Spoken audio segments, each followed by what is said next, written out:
Some detail for a good mental image.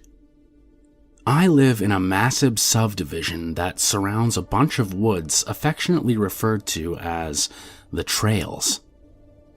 I suppose the people who own it left it untouched in case they wanted to add more streets. Anyway, I live down the street from one of the main entrances that most people use and know of. My friends and I were a resilient bunch who liked to go out there and have fires, get drunk, and smoke a little, if you know what I mean. So, considering we were out there so much, we decided we were going to build ourselves a little hideout or fort of sorts where we could party and even camp. We ended up with a good, small clearing off of one of the winding paths where we had to set up a good-sized lean-to with some evergreen on top as our roof and named it Bear Cave. Now for the incident in question. This happened back when I was around 17 or 19 years old. I had just gotten off work and had gone to grab some fast food. My friends had called me earlier, letting me know we were going to meet at Bear Cave.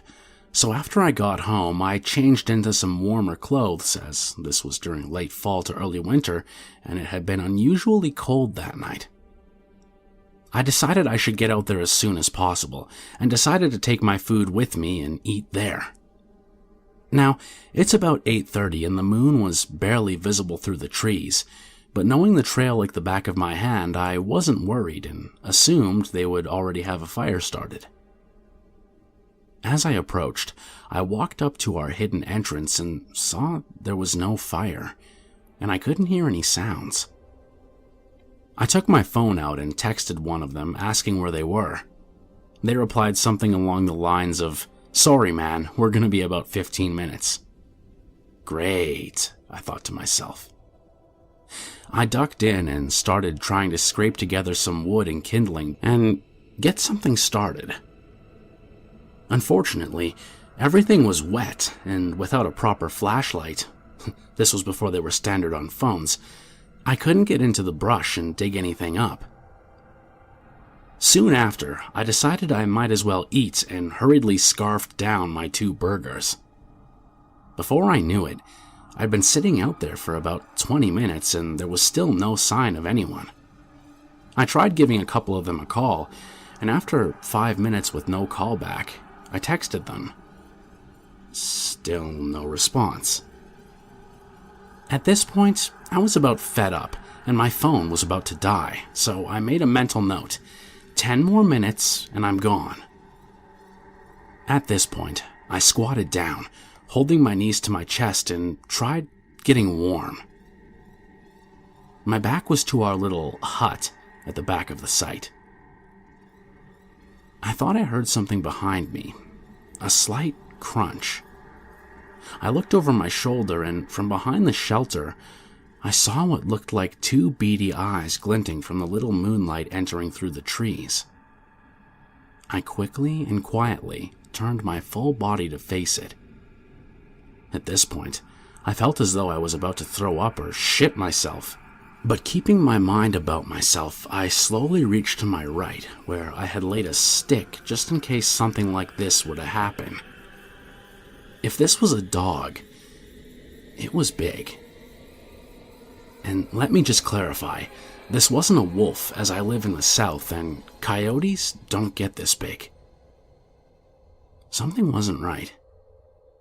It just stared, unblinking, as if through me, and made no sound whatsoever. I realized that whatever this was, it wanted to come at me.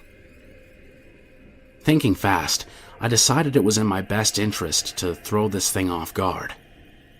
I tossed the stick and, without seeing whether or not it made contact, turned and ran swiftly out of the entrance, expertly placing my feet in all the safe places through the trail, assuring I wouldn't trip while maintaining max speed. I didn't stop until I saw streetlights and was safely on the road. At about this time, I see my friends pulling up, and I told them that I saw something. They didn't seem too interested and tried to go out. I told them sternly no, and suggested we just go to my house. This seemed suitable to them, and so we went. I'm still not quite sure what I saw out there, and it was as though everyone forgot about it. I continued to go back out there, but only during the day, or if at night, only when accompanied by a friend. But I don't think I'll ever forget those unwavering eyes. It was a normal day, almost like any other. I was spending the day with my grandmother. I was 10 at the time and enjoyed getting out of the house and spending one-on-one time with her. My mother was very poor, and I was a middle child with 2 brothers. I never had alone time other than with my grandmother from time to time.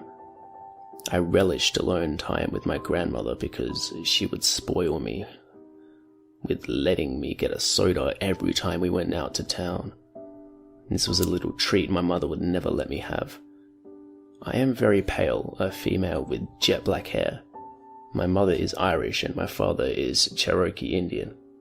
I always have received comments growing up how my dark hair and eyes pop with my pale Irish skin tone. I was very tiny at that age and petite. My grandmother would always hand me money for gas, then $1 for a soda. I had been into several gas stations before.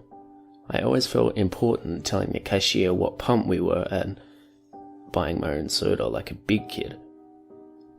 As I was rushing to get in that day, I had a weird feeling. My grandmother gave me the usual money to give the cashier and was chatting on her phone while I ran in. Till this day, I don't know what it was that alerted me. There was this Hispanic man that was standing at the corner of the entrance. He looked really dirty and I thought he might be homeless. He had old faded jeans on with what looked like some type of black oil on them. His shirt was halfway tucked in and I remember the buttons were mismatched. I stuck my money in my pocket. I'm from the city and was not that ignorant of society. As I was passing by, he smiled at me and I said something in Spanish and held his hand out. I was confused and looked around to see if he was talking to me. When I looked back up, he was in front of me trying to grab my arm and pull me around the building. I threw my arms up in air and had a mini wrestling match.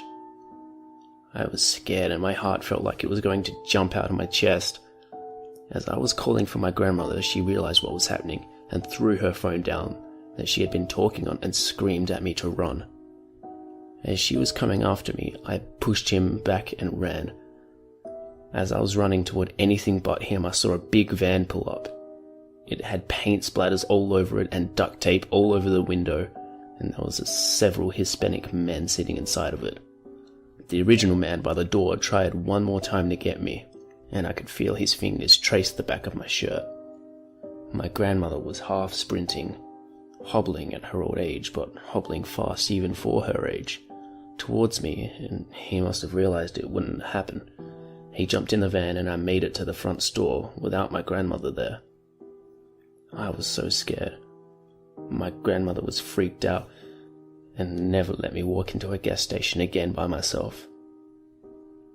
Every unknown gas station I pull up to, I always think about it and what could have happened if I didn't try to defend myself or would have been gullible enough to venture to the corner where he was out of curiosity. Going into Walmart, I would always see posters of young girls missing with the caption, "Have you seen me?" It makes me wonder if there could have been just a slight shift that day to the events, if I would have been one of them. Creepy gas station guy? Let's not meet.